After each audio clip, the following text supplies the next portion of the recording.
Salut à tous, donc aujourd'hui nous allons faire le résumé de la quatrième journée de la Ligue des Champions. Il y a eu vraiment des matchs intéressants cette quatrième journée, donc restez avec nous, nous allons vous faire le résumé des principaux matchs. Denis? Bonsoir tout le monde, j'espère que vous allez bien et que comme moi vous n'êtes pas déçus. Ok, donc on va commencer par le premier match, celui d'Ajax contre Napoli. Une fois de plus, le Napoli nous a prouvé que cette année-ci, vraiment, c'est l'une des meilleures équipes d'Europe. Elle s'est imposée 4-2 facilement face à une équipe d'Ajax qui était aussi quand même assez en forme. Donc, jusqu'à présent, c'est 4 matchs pour 4 victoires. C'est vraiment à féliciter. Il n'y a pas photo. C'est l'une des meilleures équipes de cette Ligue des Champions. Je pense même qu'elle a plus de buts que la majeure partie des équipes. Je pense elle doit se battre pour la première place avec le Bayern, je crois. Donc, c'est vraiment à féliciter. Les joueurs de Naples nous épatent énormément. Maintenant, une autre surprise, on va dire que ce n'est pas une surprise. Tu as des choses à ajouter par rapport à ce match, Denis? Juste un joueur à surveiller, le 77 du Napoli. Franchement, c'est une pure merveille, c'est un vrai joueur de foot. D'accord. Ensuite, il faut parler peut-être de l'Ajax, excusez-moi, de Bruges contre l'Atlético de Madrid, donc 0-0. On ne s'attendait pas vraiment à ce que l'Atlético puisse faire pleuvoir au début, mais bon, toujours un match nul. Le match le plus étonnant de la journée, c'est celui de Liverpool, du moins. L'un des matchs les plus étonnants, je veux dire, c'est Liverpool contre les Rangers. Alors que cette équipe allait très mal. Et en première période, on sentait bien que cette équipe était peinée à faire quoi que ce soit d'intéressant. Le match était vraiment bloqué à 1-1 et ensuite en seconde période, tout a basculé. Ils sont passés de 1-1 à 7-1. C'est vraiment magnifique à voir. Je ne sais pas si c'était la bonne méthode de ne pas faire jouer, il s'appelle comment, Mohamed Salah, mais en tout cas, je pense que ça a quand même marché aujourd'hui. Parce que toutes les fois où il a joué, ils n'ont pas été aussi décisifs que cela. Aujourd'hui, il était remplaçant et lorsqu'il entre, il étale 3 buts. Juste magnifique. Vraiment, c'est à féliciter. Tu veux... Denis? Oui, moi je me disais que Liverpool, avec toutes les blessures qu'ils ont là, que ça serait compliqué, surtout au terrain des Rangers, mais force est de constater qu'ils se sont bien sortis de ce piège-là et félicitations à eux. Maintenant, on va voir face à Manchester City, est-ce que ça va suffire? C'est exactement ça. Donc, Salah a éclaté 6 buts, excusez-moi, 3 buts en quelque chose de 6 minutes, je crois à la 75e, à la 80 et à la 81e minute. Donc, pour dire de quelle manière il a vraiment été efficace aujourd'hui, félicitations à lui, en tout cas, chapeau, c'est vraiment mérité sans aucun problème. Le troisième match, le quatrième match de la journée, c'est celui de le Bayern Leverkusen contre Porto. Donc, le Porto s'est imposé 3-0. Ok, pas grand chose à dire. Et enfin, la déception de la soirée. Il y a quelque chose à dire quand même. Ah ok, C'était vas-y. une première pour Xabi Alonso et se prendre 3-0, c'est déjà une première mauvaise expérience. Mais en espérant pour lui que la prochaine fois ça se passera mieux. Je comprends, mais on peut pas l'en vouloir dans la mesure où l'équipe est déjà assez mal rodée. Il faudrait quand il achète de bons joueurs, il faut qu'il puisse mettre son jeu. Donc, avoir comme ce match-là comme premier match, je pense que c'est vraiment négatif. En fait, je ne le voyais pas vraiment remporter le match. Hein. D'accord, mais après Porto, ils ont le même entraîneur depuis des années. C'est vrai que Leverkusen, Xabi Alonso vient d'arriver et c'est ce qui explique également la difficulté face à cette équipe de Porto constatée ce soir. D'accord. Donc, on va passer au principal match de la soirée, celui sur lequel nous allons un peu prendre plus de temps. Donc, le Barcelone contre l'Inter de Milan. 3-3. C'était énorme. Juste avant de commencer, la dernière fois quand on a fait le débrief, je t'avais dit Busquets et Gavi n'ont rien à faire sur le terrain. Maintenant, je t'écoute. Tu vas reprocher Gavi?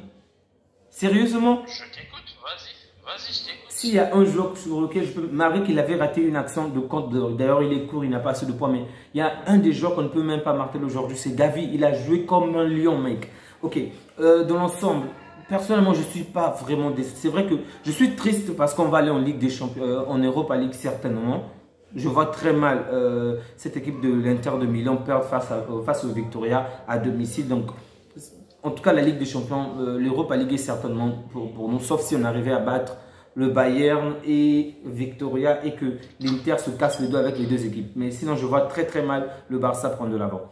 D'accord, donc je suis déçu sur ce point-là du fait qu'on va aller en Ligue des Champions. Mais sincèrement, par rapport à ce match, si on ne tient pas compte, Oui.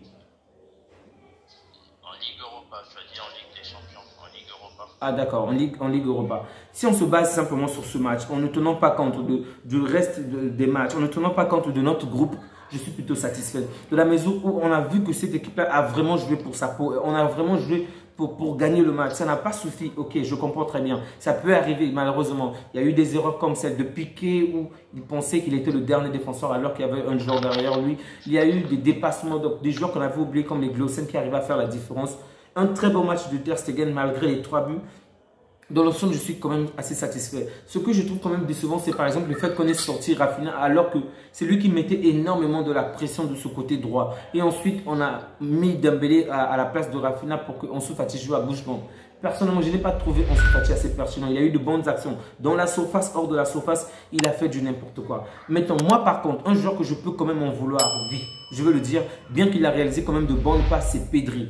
Et même encore Ansu Fati. Ansu Fati, il n'a pas assez joué, je vais le mettre de côté. C'est surtout Pedri. Il a répété exactement les mêmes erreurs. L'année passée, ou encore au début de cette saison, on était tous fans de lui. Il a été l'un des meilleurs joueurs. C'est parce que non seulement il driblait, il délivrait les passes, mais parfois il tirait. Et il marquait aussi. Aujourd'hui, on voit Pedri. Il fait des dribbles, il fait des passes exceptionnelles, mais il y a des moments où on veut des joueurs qui vont tirer. Et ça, il ne le fait toujours pas. C'est vraiment décevant. C'est vraiment... Ça commence même à m'exaspérer parce que tu te dis qu'il y a des moments qu'il faut tirer. On a vu de quelle manière en première période, on a vraiment dominé cette équipe-là. On avait énormément d'actions. C'est vrai qu'on n'avait pas peut-être marqué 2 ou 3 buts, mais il y avait des actions où on pouvait carrément se dire que oui, ça va rentrer. Mais avec Pedri, lorsque tu es défenseur, tu sais finalement qu'il va te dribbler, il va faire tout ce qu'il veut. Au final, il fera une passe. Tu n'as même pas besoin de faire quoi que ce soit par rapport à ton gardien. Il suffit juste que tu puisses savoir qui est derrière toi, qui est à côté de toi, quel est le joueur qui pourrait l'accompagner pour que l'action se termine. Et donc, ça devient un peu, on va dire, assez facile à éviter, assez facile à bloquer. Donc, je préfère ce joueur-là. Tu dribbles, ok, tu fais tous ces dribbles-là, c'est bon, mais il y a des moments où tire pour faire la différence. Et lui, il n'a pas su faire la différence aujourd'hui. J'ai trouvé décevant parce que je ne m'attendais pas à plus de la part de Pedri. Ok, maintenant, Rafinha, on voit bien qu'il a retenu quand même les leçons de Xavi. Xavi, la fois dernière, disait que Rafinha devait davantage tirer. C'est vrai qu'il a beaucoup tiré aujourd'hui, oui. Mais lorsqu'il s'agit des coups de pied arrêtés, vraiment, il est nul. Que ce soit les coups francs, que ce soit les corners, il les tire vraiment d'une manière catastrophique. C'est vraiment nul à voir. Sans blague, c'est tellement nul que Lewandowski est obligé, en première période, d'aller tirer le 8e coup franc. Vous vous rendez compte que sur 8 coups francs, 8 corners, excusez-moi, c'est Rafinha qui les tire au départ et c'était vraiment du n'importe quoi. C'était tellement du n'importe quoi que finalement Lewandowski a demandé d'arrêter et qu'il a pris la place. Et malheureusement, c'était bien tiré, le corner était bien tiré, mais l'équipe interiste va profiter de ce corner-là pour aller faire la contre-attaque et marquer. Donc, pour dire que Rafinha, soit il cède la place, qu'il ne puisse plus tirer des coups francs ou des corners, soit qu'il puisse s'améliorer parce que pour l'instant, ce n'est pas du tout un bon niveau. Ensuite, quel est l'autre joueur que je peux citer par rapport à ce match-là? Bon, Piqué, je dirais que c'est une erreur par rapport au but qu'il a commis. Il ne pouvait pas savoir que derrière lui, il y avait quelqu'un. Bon, ça peut arriver de temps à autre, mais il faudrait vraiment qu'on puisse déjà se préparer à remplacer ces deux vieux, que ce soit Piqué ou Busquets, parce que les deux buts ont été causés par eux. Pas volontaire, ok, mais ça se fait quand même voir que les vieux nous ramènent quand même nous emmènent dans la tombe. Donc, on doit vraiment préparer la relève. En dehors de cela, je voulais parler de qui encore? En tout cas, un assez bon match pour moi aujourd'hui, je pense, de la part de Roberto et assez pour Xavi pour Alonso. Vraiment, je ne peux même pas les en vouloir. Et le joueur sur qui je voulais vraiment féliciter, c'est Lewandowski.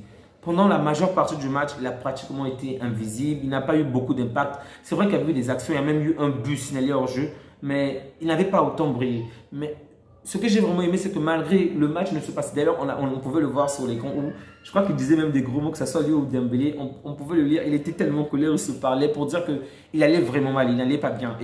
Mais il a su garder la tête froide, il a su rester positif, s'il faut le dire ainsi. Et il a profité de 2 bonnes actions pour faire la différence sur les deux actions et il a marqué. Grâce à on est revenu au score. Donc vraiment, merci à Lewandowski pour ce match. À Dembélé aussi qui a vraiment fait énormément d'efforts, ça c'est aussi à féliciter. Maintenant Rafinha, tes efforts sont vraiment à féliciter pour la manière dont tu as cette fougue-là, ce zèle-là pour aller chercher, pour attaquer, mais il faudrait vraiment que tu t'améliores par rapport au tir, il faudrait vraiment qu'il s'améliore on va dire dans le dernier carré, ok, pour faire la différence parce que hors du carré, je pense qu'il le fait très bien, mais lorsqu'il entre à l'intérieur, lorsqu'il faut se mettre à l'exercice des tirs, ce n'est pas encore ça. Donc j'espère vraiment qu'il va s'améliorer par rapport à ce point. Ter Stegen, encore une fois, merci pour ce match parce que sans tes clean sheets, le score aurait pu être de 4, de 5, voire même de 6. Tu as arrêté énormément d'actions et ça nous a vraiment servi aujourd'hui. Malgré les 2 buts, vraiment, je suis assez satisfait de ce match-là. Denis? Allô? Ok, j'ai entendu tout ce que tu as dit. Bah, déjà pour commencer, on n'aura pas premièrement le même point de vue et également on ne va pas les juger de la même manière. Parmi tous ceux qui ont joué, je vais faire ligne par ligne. La seule personne que je vais enlever en fait de ce match nul, c'est Ter Stegen, même si, pour moi, le deuxième but, il pouvait faire mieux. Ensuite, commencer par la défense centrale. Piqué, franchement, lui, je pense que lorsque tous les autres défenseurs reviendront, et qu'il s'il est au banc de touche, il ne doit même pas se demander pourquoi, qu'est-ce qu'il fait au banc de touche. Parce qu'il est nul. C'est carrément de sa faute le premier but de l'Inter, c'est carrément de sa faute. En tant que défenseur central, tu ne peux pas te dire que tout va bien. Il n'y a personne derrière moi sans avoir vérifié. C'est de sa faute. Donc pour moi, le premier but, c'est amplement de sa faute. Largement, mais alors largement de sa faute. Ensuite, secondo, c'est comment dire ça, non? Marcos Alonso, c'est un latéral. Mais pendant tout le match, tout le long du match, où il était sur le terrain, aucun débordement, aucun centre pour un latéral. Xabi Alonso n'a pas fait de centre, n'a pas fait de débordement. Moi, j'ai pas vu. Ensuite, on a Eric Garcia. Eric Garcia, le deuxième but de l'Inter, il se fait éliminer, mais alors vraiment facilement. Le seul dribble que Lautaro Martinez pouvait faire, c'est celui qui est passé. Mais même moi, devant l'écran, je sais qu'il va le faire. Il n'y a que ça qu'il puisse faire parce que de l'autre côté, l'angle est déjà fermé. Le seul dribble qu'il peut faire pour pouvoir s'ouvrir l'angle, c'est le dribble que tu te manges quand même. En tant que défenseur central, je me dis qu'il faut quand même avoir une assez grande intelligence pour pouvoir lire le prochain mouvement de l'avant-centre. Et c'est ce qu'on leur demande. Après, on a qui d'autre? Sergio Roberto. Sergio Roberto, sur les 4 derrière, c'est le seul qui a sorti son épingle du jeu. C'est vrai que c'est pas un Daniel Alves, mais quand même ça va. Ensuite, on passe au milieu de terrain. Alors là, je me dis simplement que après ce match-là, c'est bon, c'est signé, c'est octroyé, c'est bon. Sergio Busquets, il doit partir. Il n'a plus le niveau pour jouer des matchs de haut niveau. Type Ligue des Champions, même à la Coupe du Monde, si on venait à le mettre en tant que titulaire, c'est bien beau, il a la vision et tout et autres. Mais quand les petites équipes, ça passera parce que c'est quand même un joueur qui est assez bon. Mais quand des équipes qui vont jouer à haute intensité, que ce soit à Barcelone ou en équipe nationale d'Espagne, à Barcelone, je préférerais qu'on puisse mettre Frenkie de Jong et en équipe nationale d'Espagne, qu'on puisse mettre Rodri. Pourquoi? Parce que le mec, il n'a plus du coffre pour aller couvrir. Et l'action qu'il nous a fait pour le but, franchement, qu'est-ce qu'il voulait faire? Moi, je me dis que c'était sur ce point-là, je pense que c'est la faute de Xavi dans l'ensemble. Parce que si tu vois bien, par exemple, la première période, il a fait une très bonne période. Une très bonne première période. En deuxième période... Je vais également venir à Xavi, t'inquiète pas. Oui. En deuxième période, maintenant, pourquoi il a déjà raté cela? Avant même qu'il puisse perdre la balle, qui va faire en sorte que l'Inter puisse marquer, il avait déjà perdu la balle de l'autre côté. Donc, on ressentait déjà de la fatigue de son côté. Ce qui veut dire qu'il ne devait vraiment pas commencer là. Il ne devait même pas jouer la seconde période. Donc, je pense que c'est l'un des points où Xavi a déjà failli. Toi, tu vas sur le point où il ne devait pas jouer la seconde période. Moi, je dis qu'il ne devait pas jouer tout court. Sauf que sans lui... Oui, c'est vrai. Sans lui, on n'aurait pas réalisé au moins 4 à 5 belles actions au début du match. C'était lui qui récupérait, qui faisait des bonnes passes. Ça, c'est mon avis à moi. Pour moi, il ne devait pas jouer tout court. C'est fini. Pour moi, dès ce soir, on peut même lui donner sa valisette. Écoute, mec, rentre. Si tu veux aller aux États-Unis te reposer, va te reposer. Tu n'as plus ta place ici. C'est bon, c'est fini. D'accord. On n'en parle plus et en forme une autre personne, c'est tout. Ensuite, secondo, on a Gavi. Alors, Gavi, je suis d'accord avec tout le monde, oui, il est combatif. Si vous voulez, il fait des kilomètres, il avale des kilomètres, tout ce que vous voulez, oui. Je suis d'accord avec vous que niveau combat et autres, oui.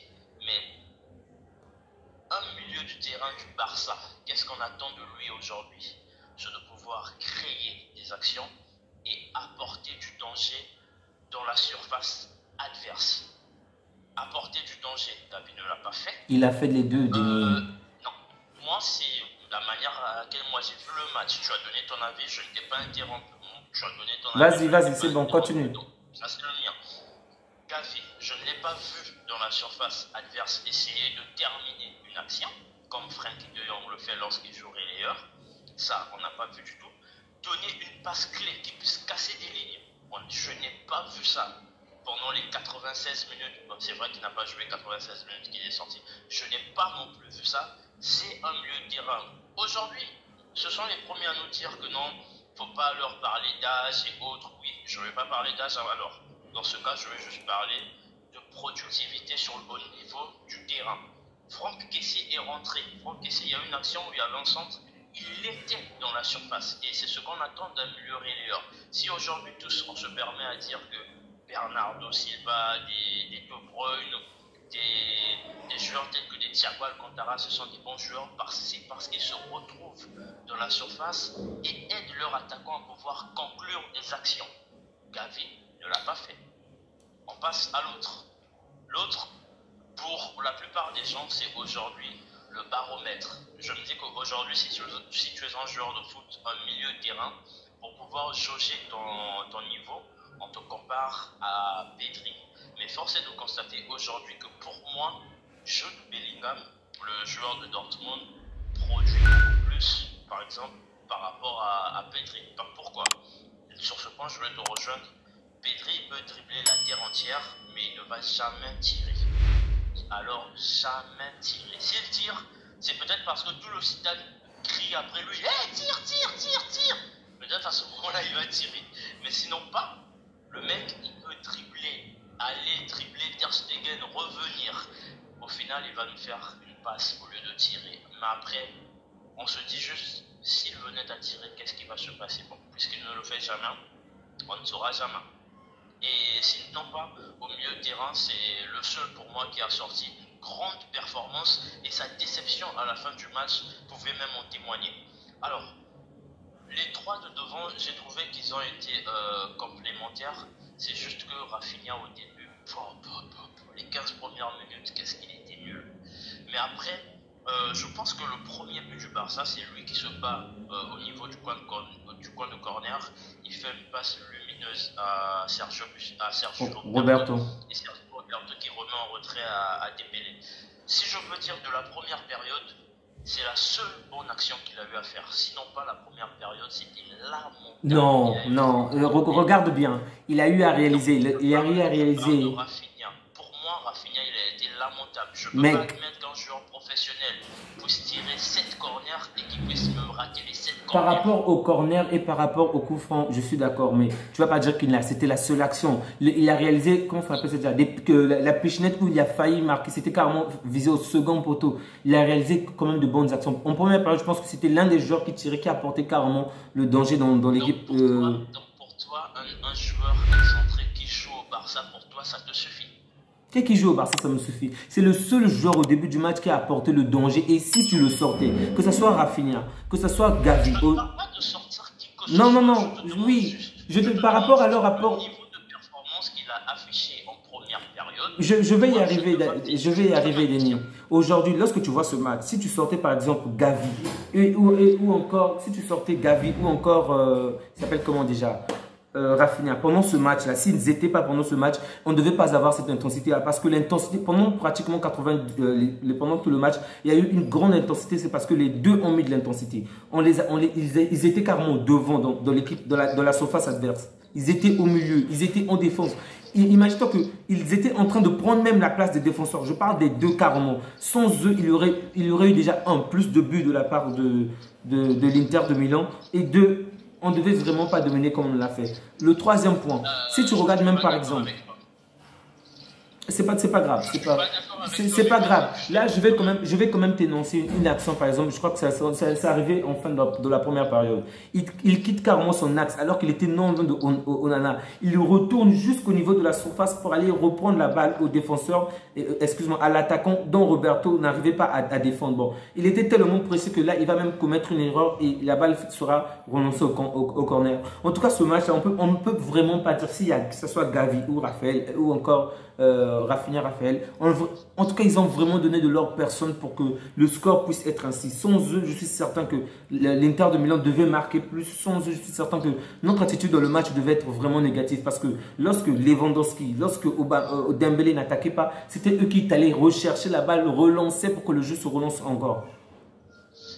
Après, c'est comme je dis, si pour toi, ton niveau d'exigence te dit que Raphaël ou Rafinha a fait un bon match, c'est ton niveau d'exigence. Je suis pas d'avis avec toi, mais je ne peux rien faire. Ça, c'est ton avis à toi. Mais pour moi, je me dis que un joueur qui joue excentrique au Barça me sortir la performance qu'il m'a sorti en première période, alors là, c'est pas comme si on était à Arsenal ou à la Fiorentina quand même. Il y a un joueur qui fait souvent des bons matchs, mais on le traite quand même de tocard. Il y a par exemple Jack Grealish à Manchester City. Chaque fois, il sort des bons matchs, mais il n'est jamais décisif en fait. Donc du coup, qu'est-ce qu'on se dit? On se dit, bah frère, on t'a acheté pour être décisif. Pas pour venir nous faire des jonglages ou quoi, des passements de jambes et autres. On s'en fout de ça. Nous, ce qu'on veut, si on t'a acheté aussi cher, c'est parce qu'on se disait que tu étais efficace. Donc du coup, on attend de toi de l'efficacité. Aujourd'hui, si je regarde par exemple le joueur que Manchester United a acheté, Anthony, on lui reproche quoi? On lui reproche de ne pas dribbler. Mais pourtant, il est toujours titulaire. Pourquoi? Parce qu'il est décisif quand il le faut. Il marque des buts. Anthony reçoit la balle pour marquer. Okay? C'est comme si tu recevais directement pour faire la différence. Sauf que chez nous, de notre côté, lorsque Dembélé ne crée pas ou lorsque Dembélé est inoffensif, sans Raphaël, ce match-là ne devait vraiment pas avoir cette tournure-là. Dans l'ensemble, aujourd'hui, bon, Denis, pardon, soyons juste sincères. Si, je comprends très bien, selon toi, pas de souci, pas de souci. Même le fait qu'il n'ait pas marqué, ça, je trouve ça quand même frustrant de ma part, ok? Je l'ai bien dit, ça c'est vraiment l'un des soucis, que ce soit les corners, les coups francs, le fait qu'il n'ait pas marqué, c'est quand même décevant. Mais soyons vrais. En dehors des deux actions, en dehors de l'erreur de Sergio Busquets et de Piqué, si aujourd'hui le Barça gagnait par 3-1, est-ce que tu devais avoir ce même point de vue? Oui, bien sûr, Piqué il a été nul, Busquets également. Non, je ne parle pas de Piqué et Busquets, je parle de l'équipe du Barcelone ensemble. Non, je dis ceci, non, je n'ai pas dit Piqué et Busquets, j'ai dit ceci. Si Piqué et Busquets n'ont pas commis ces fautes-là et que l'on gagnait par 3-1, est-ce que tu devais avoir le même rapport par rapport à Barcelone? Par rapport à la performance du Barça? Oui. La performance globale? Oui. Déjà, pour tout te dire, je devais être satisfait. Pourquoi? Parce qu'on a eu à gagner. Mais si par exemple des joueurs tels que Rafinha avaient sorti le même match, il a sorti lui aujourd'hui, ce soir, je devais être content pour la victoire. Mais j'allais te dire que le mec, il n'a pas bien joué. D'accord, donc selon toi, aujourd'hui, le Barça n'a pas bien joué. Je ne t'ai pas dit, à aucun moment je n'ai dit que le Barça n'a pas joué. La première des choses que j'ai eu à pointer, ce sont des individualités, pas le collectif. D'accord, pas de souci. Donc, qu'est-ce que tu peux encore ajouter par rapport aux remplaçants, puisque tu as parlé des titulaires maintenant, des remplaçants? La preuve en est aujourd'hui, pour moi, le milieu de terrain du Barça, ça doit être, peu importe l'avis de qui que ce soit, moi c'est le mien. Pour moi, le milieu de terrain du Barça, ça doit être Frenkie de Jong en 6, Kessié et puis Pedri, c'est tout. D'accord. Parlons de Kessié. Sincèrement, par rapport au match aller, j'étais d'accord. J'étais vraiment heureux. Si vous pouvez même revoir l'autre vidéo. Je souhaitais même qu'il puisse avoir plus de temps de jeu, surtout contre cette équipe. Contre une équipe contre laquelle il a joué énormément. Donc, je le disais même le match passé sans aucun doute. Mais ce match-là, à l'exception de l'action qu'il a eue dans la surface, il a fait de la merde. Il faut le dire ainsi. Il obtient 2 fois la balle devant la surface. Et à cause de lui, on a failli nous marquer le 4e but, le 3e but. Il le perd. On va dire qu'il est fatigué. Non, ça n'a aucun sens parce qu'il est rentré dans les 10 dernières minutes. Il rentre à la fin du match. Donc, je me dis qu'il est en forme. Ok. Et malgré cela, il perd 2 actions devant la surface. Pour ne pas dire carrément dans notre surface. Donc, En dehors de l'action où il fait des échanges de balles avec, je crois, ça devait être Dembélé dans la surface adverse et devant la surface adverse. Ça, c'est la bonne action. Mais ensuite, la manière dont il a perdu la balle, que ce soit au milieu ou devant notre surface à nous, ben, j'ai trouvé ça décevant pour un joueur qui venait à peine d'entrer, donc qui était en forme. Par contre, la performance de De Jong, bon, ça va gêner aucun problème à cela. Je trouve qu'il a bien joué. Mais si et seulement s'il devait jouer pendant tout le match, il ne devait pas très bien jouer. Pourquoi je le dis? Il suffit de voir l'avant-dernière action, je pense. Tu es fort en devinette, hein. Pas de souci. Denis, s'il te plaît, Denis, laisse-moi terminer. Laisse-moi terminer. Savoir ce qui va se passer dans la vie, je vais t'appeler. Hein. C'est pas la peine pour le tourner en amusement. Là, je parle en fonction des faits. Je parle des faits du match. Regarde la dernière action où il est censé mener une contre-attaque contre le joueur adverse dans notre camp. Je crois que ça devait être... C'est le troisième... Non. Je crois que c'est Ter Stegen qui l'a enlevé. Dans les 4 ou 5 dernières minutes de jeu. Le défenseur est passé, il n'a même pas pressé. On a vu de quelle manière que ce soit Gavi ou les Rafinha ont pressé. Toi, tu es en forme dans ta défense. Le défenseur t'a éliminé, du moins, l'adversaire t'a éliminé. Il ne reste plus que Ter Stegen et l'adversaire. Et tu ne presses même pas. Il s'est carrément arrêté. Heureusement que Ter Stegen a pu arrêter la balle et Kessié a sorti la balle en corner. Sans quoi, il devait avoir un 4-1-2. Suite à cela, tu en déduis que s'il était titulaire, il devait pas faire un bon match. Qu'est-ce que je veux? J'ai pas dit qu'il ne devait pas faire un bon match. J'ai bien dit qu'il ne devait pas presser. Pourquoi je dis cela? Si déjà tu entres en fin de match, Denis, pardon, Denis, s'il te plaît. Si tu entres en fin de match, tu es en forme alors que l'adversaire est là depuis le début. Il est épuisé. Tu n'arrives même pas à presser alors qu'on est dans ta propre surface. Non, pour moi, tu ne devais pas le faire pendant tout le match. Toi-même, tu sais, si tu es sincère envers toi-même, je suis l'une des personnes pour dire que tu connais très bien depuis le début. Je dis que j'aime beaucoup Frenkie de Jong. Je ne voulais pas qu'on le vende ou quoi que ce soit. Il suffit de voir les anciennes vidéos. Je suis toujours fan de Frenkie de Jong. Mais sa manière de presser aujourd'hui, je ne parle pas offensivement. Offensivement, c'était bien, mais défensivement, c'était du n'importe quoi. Cette dernière action aurait pu causer un but. Il n'a vraiment pas pressé et même les journalistes pouvaient se plaindre de ce qu'il avait fait parce que si seulement si Ter Stegen avait sorti la balle, non pas à gauche du poteau, donc en allant vers la sortie du corner, mais si ça revenait en face de l'adversaire, c'est sûr que l'adversaire devait tirer à nouveau et faire la différence parce que Frenkie de Jong s'était carrément arrêté dans sa course, dans notre propre surface. Et ça, c'était vraiment décevant. Moi, j'ai vu Gavi, par exemple, réaliser des actions en face de l'autre gardien, Onana. Et lorsqu'on a fait la contre-attaque, le même gars allait contrer la balle après Ter Stegen, juste avant que l'on puisse tirer vers Ter Stegen. C'est lui, le dernier défenseur, à pousser la balle vers la sortie. C'est sincèrement ne pas faire jouer Gavi dans ce match-là. Je ne pense même pas qu'on devait faire cette performance-là. Pour moi, on n'a pas gagné. Ok, on a fait un match nul. D'accord. On souhaitait gagner. C'est vraiment triste, mais je ne peux vraiment pas en vouloir à ces joueurs dont j'ai cité. Que ce soit Gavi pour tout ce qu'il a fait. Que ce soit Aubameyang, on a senti, excuse-moi, Dembélé, de la frustration. Mais il a quand même bien joué. Lewandowski, la tête froide, pas de problème. Donc, moi, en vouloir, par rapport à ce milieu, celui qu'on pouvait remplacer, je dis bien, ça devait être peut-être Sergio Busquets, mais dès la deuxième période. On l'a vu aussi lors du match aller contre l'Inter de Milan. En première période, il a tenu, mais en deuxième période, il était claqué. Donc, pour moi, il joue la première période parce que son expérience était vraiment de qualité. Mais la deuxième période, il ne la joue pas. Et autre chose, par rapport à Piqué. Comme je pouvais le signaler au début pour dire qu'il n'a plus sa place, ils sont des vieux, mais aujourd'hui, on ne pouvait pas mettre par exemple Baldé dès le début parce qu'en face de nous, on avait des gars comme Martinez, Dzeko ou encore Dumfries, des joueurs qui ont très bien joué de la tête dans l'ensemble. Sérieusement, des balles en l'air, on a quand même galéré parce que ces joueurs-là étaient tout le temps là. Donc, si déjà même de leur camp, ils arrivaient à nous contrer en l'air, je me dis que dans notre camp, à nous, ça ne devait pas tenir. On avait besoin d'un gars comme Piqué pour arrêter, comment dirais-je, toutes les balles qui étaient en l'air. Il n'a pas été suffisant dans la mesure où, à cause de lui, on a eu le premier but et cette équipe s'est réveillée. Mais défensivement, je me dis que sans son apport, en termes de taille, ça devait vraiment nous peser. Déjà, au milieu de terrain, on a des joueurs courts. En défense, ils ne sont pas assez élancés. Donc, retirer Piqué, ça aurait aussi été un handicap pour nous, malgré l'erreur qu'il a commise. Après, moi, c'est comme je dis toujours dans la vie, c'est ton avis. Et ton avis, c'est ton avis. Je ne peux pas vouloir te faire changer d'avis. Non, je ne te demande pas de me changer d'avis. Vous, Après, pour moi, vas-y. Après, pour moi, je me dis que ce soit Gavi aujourd'hui, que ce soit Busquets, que ce soit Piqué, ils n'avaient pas leur place sur le terrain. Dis-moi. On peut être d'accord. D'accord. Mais Denis, c'est ma façon de voir les choses. Je comprends. Mais dis-moi, qui pouvait prendre, comment on appelle ça, les balles en l'air, qui pouvait défendre comme Piqué en défense? Donc toi, tu vas jouer au foot, tu te dis, qui va pouvoir prendre les balles Attends. Déjà, de toi-même, tu sais qu'aujourd'hui... Denis, si tu as vu le match, tu sais que c'est primordial parce que cette équipe a énormément, que ce soit l'équipe adverse ou nous, on a énormément joué avec les balles en l'air. Donc, si tu ne prends pas ça en compte, c'est quand même grave parce qu'on a vu de quelle manière on était dépassé. Si même Lewandowski n'arrivait pas à gagner des duels aériens, c'est pour dire que c'était important aujourd'hui. Je peux poser la question ou pas? Vas-y. C'est pas la peine d'être frustré, Denis. On parle que du match. Non, écoute-moi. Si Arroyo et Koundé étaient en forme aujourd'hui, est-ce que ton Piqué devait jouer? Bien sûr que non, parce que Arroyo est lent, il se défend très bien. C'est ce que je suis en train de te dire en fait. Je suis en train de te faire comprendre que lui, aujourd'hui, il a joué.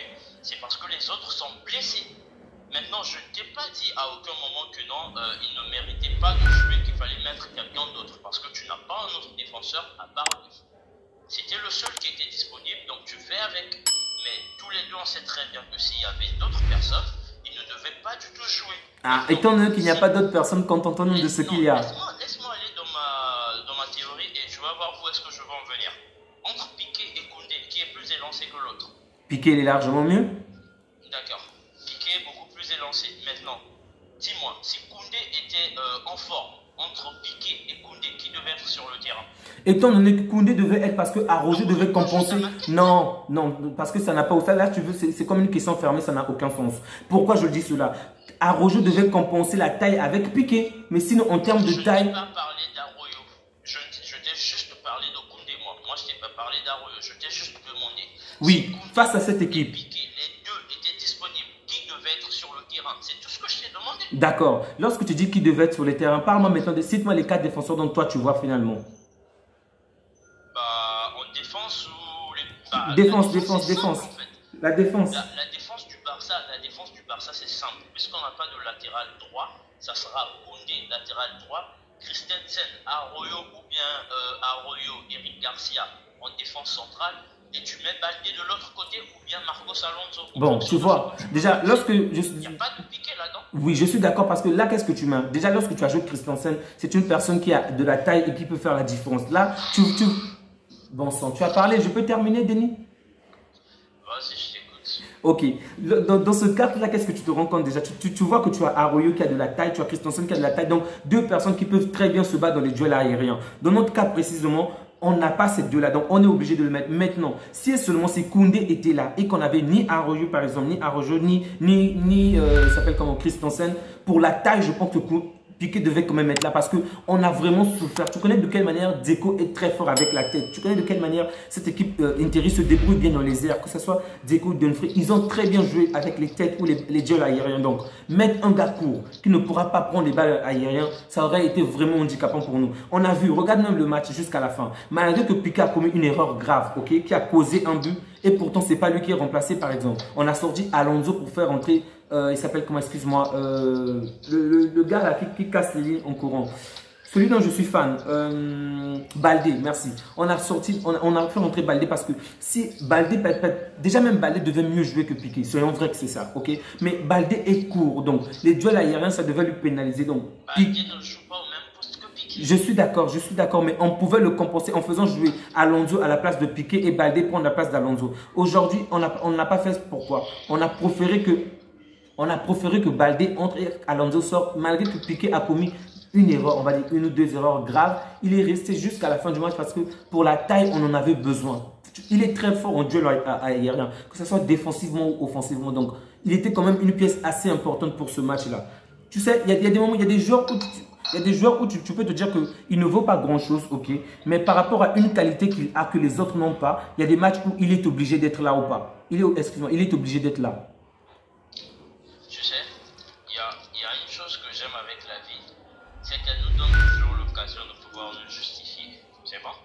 Tu viens de dire là tout de suite que, étant donné que, à cause de la présence de Dzeko qui était lancé, voilà pourquoi la présence d'un free kick. Je suis d'accord avec toi. C'est ce que tu viens de dire. Tu es d'accord? Ok. La saison, elle est longue. D'accord? Le Barça va toujours rencontrer d'autres équipes avec un avant-centre qui sera aussi imposant, aussi grand que Dzeko. Maintenant, on verra si Koundé, je parle juste de Koundé, si Koundé est là, si Xavi préférera mettre Piqué plutôt que Koundé. Je répète, Là, tu auras forcément raison parce que dans l'ensemble, Koundé joue lorsqu'il y a Christensen et Araujo.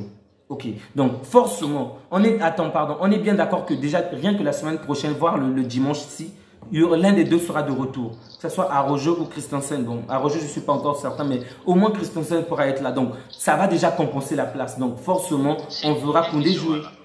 Pardon? C'est Koundé qui sera là. Araujo ne sera pas là. Oui, Koundé sera là. Mais Christensen aussi, je pense qu'il sera de retour. Non, il ne sera pas de retour. D'accord. Donc, on pourra voir si seulement si on gardera ces mêmes joueurs-là. Mais en tout cas, une chose est certaine, c'est que si en face de nous, on a des joueurs qui se débrouillent vraiment très bien de la tête, de bons offensifs, qui jouent très bien le jeu aérien et qu'en défense, on a que nos gars courts comme les Roberto, les Garcia, on ne tiendra pas. C'est pourquoi on a besoin de cliquer pour pouvoir lutter contre dans les airs. Bref, vous n'hésitez surtout pas à nous faire savoir quels sont vos avis. Comme vous pouvez le ressentir, on a vraiment de la frustration. On est quand même assez frustré parce qu'on voulait que cette équipe gagne. On voulait quand même se qualifier au minimum pour la Ligue des Champions. Malheureusement, on va en Europa League, ce qui est très très dangereux pour le Barça financièrement. On a déjà perdu pas mal d'argent, on a dépensé pas mal d'argent, on a pas mal de contrats qui sont en cours. Donc, ça va vraiment nous pénaliser pour les années à venir. On croise les doigts pour que l'Inter de Milan puisse perdre contre le Bayern, puisse perdre contre Victoria et que Barça puisse remporter contre ces deux matchs afin qu'on puisse avoir, on va dire, une chance de se qualifier parce que pour l'instant, on est dans la mouise. Donc, vous n'hésitez surtout pas à nous faire savoir ce que vous pensez à travers, quels sont vos avis par rapport à ce match. La vidéo est très très longue, mais on ne s'arrête pas là. Un dernier débriefing par rapport aux deux équipes restantes, à savoir, on va maintenant parler de Tottenham aujourd'hui. L'Olympique des merveilles. Non. Avant, on va d'abord parler d'une autre équipe, une vraie équipe, Tottenham. Tottenham aujourd'hui. Moi, j'attends l'Olympique des merveilles. Ok. Malheureusement, il n'existe pas. Donc aujourd'hui, Tottenham s'est imposé 3 buts. Aujourd'hui, Tottenham s'est imposé 3 buts à 2. Donc en gros, on a retrouvé le Song qu'on aime, le Song qu'on adore. Vraiment, excellent match de Song. Sans lui, cette équipe n'allait pas aller loin. Song a fait, je peux dire que de la journée, ça peut être le meilleur but de la journée. En tout cas, je n'ai pas pu voir les buts du Bayern, mais je vais les revoir peut-être après. Mais je peux dire que c'est de loin le meilleur but de la journée parce que son dénivelé était simplement fantastique, magnifique.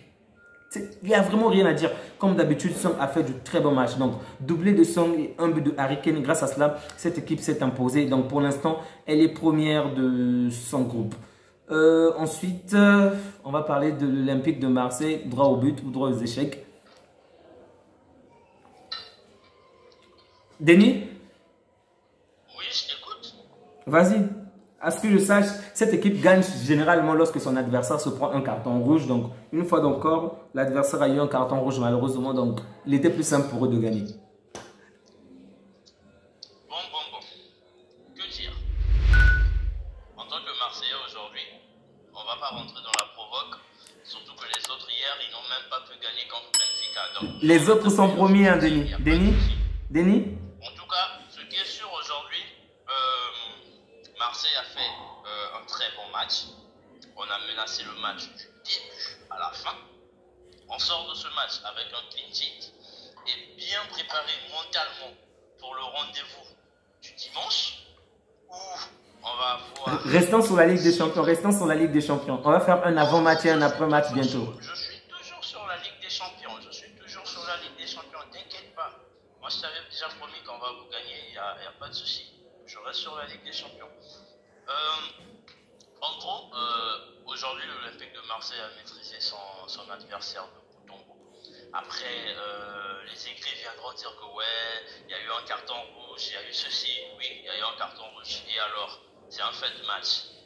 On a envoyé à personne d'aller pétiner qui que ce soit. Donc, du coup, on a gagné, c'est tout. On a 6 points, on est second de notre classement. Et dire qu'il y a à peine 2 semaines, on nous promettait déjà l'élimination. Aujourd'hui, on est en bonne posture pour pouvoir se qualifier. Que dire de plus? C'est tout pour Marseille. Ok, donc un point vraiment important à souligner une fois de plus, je crois que j'en avais déjà parlé lors du match précédent, c'est Harit, vraiment, ce joueur est juste fantastique. Je pense qu'il n'a vraiment pas sa place à Marseille, il devrait viser plus haut, sincèrement, que ce soit son positionnement, ses passes. lorsqu'il a la balle ou lorsqu'il n'a pas la balle, il est vraiment brillant. Lorsqu'il a la balle, il nous épate avec des dribbles 1-2, il arrive à passer 1-2 joueurs effacés. Lorsqu'il n'a pas la balle, il sait comment presser, il sait comment se positionner. Et une fois qu'il reçoit la balle, les passes sont juste merveilleuses. En tout cas, c'est un joueur vraiment que je n'ai vraiment rien à dire de négatif en termes vraiment. Je pense que sincèrement qu'il n'a pas sa place à Marseille, qu'il vise plus haut comme la capitale ou d'autres équipes européennes, d'autres écuries européennes, des vraies écuries, vous comprenez? Donc, Harit a fait un excellent match et d'ailleurs c'est grâce à sa passe décisive. Donc la balle venait je crois directement de Bemba et il reçoit la balle et il arrive à faire la différence en donnant directement la passe à Sanchez et Sanchez qui marque. Ensuite le deuxième but, Guendouzi, heureusement que la balle a failli sortir, donc c'est le poteau qui tourne la balle vers le but et donc Guendouzi marque sur penalty. Donc on va féliciter cette équipe de Marseille qui n'a pas l'habitude de gagner en Ligue des Champions, il faut l'avouer.